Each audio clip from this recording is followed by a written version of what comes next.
Audio Jungle.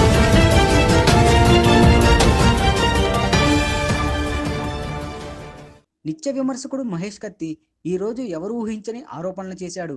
Pawan కళ్యాణ్ని విమర్శించడంలో సర్వ హక్కులు నావే అని గత కొన్నాళ్లుగా విమర్శల దాడి కొనసాగిస్తున్న మహేష్ కత్తి ఇందులో మహేష్ చేసిన కామెంట్స్ ఇప్పుడు సంచలనం రేపుతున్నాయి.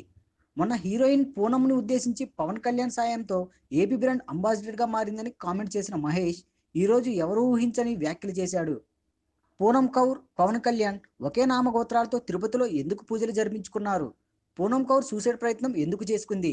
హాస్పిటల్లో బిల్లు ఎవరు కట్టారు? పవన్ కళ్యాణ్ పూనం తల్లికి ఏమని ప్రామిస్ చేశారు? పవన్ కళ్యాణ్ త్రివిక్రమ్ జరిపిన క్షుద్ర పూజలలో పూనం ఏం చేసింది? వీటిపై ఆధారాలు నా దగ్గర ఉన్నాయి. అవసరమైనప్పుడు బయట పెడతాను. దమ్ముంటే నాపై పరువు నష్టం దావా వేసుకోండి. ఎదుర్కోవడానికి నేను రెడీ అంటూ సంచలన వ్యాఖ్యలు చేశాడు మహేష్ కత్తి. నిజంగా ఇవి సంచలన వ్యాఖ్యలే, ఎవరూ ఊహించని వ్యాఖ్యలు. ఈ రోజు వరకు అంతా అజ్ఞాతవాసి హాట్ టాపిక్ అనుకుంటుంటే, కానీ ఇప్పుడు పవన్ కళ్యాణ్ పూనంను ముడిపెడుతూ మహేష్ చేసిన వ్యాఖ్యలు అజ్ఞాతవాసి వేడిని సైతం డామినేట్ చేశాయి.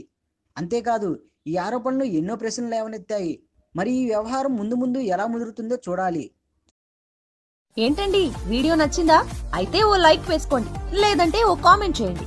ఎప్పటికప్పుడు మా వీడియోస్ చూడాలంటే సబ్స్క్రైబ్ చేసుకోండి.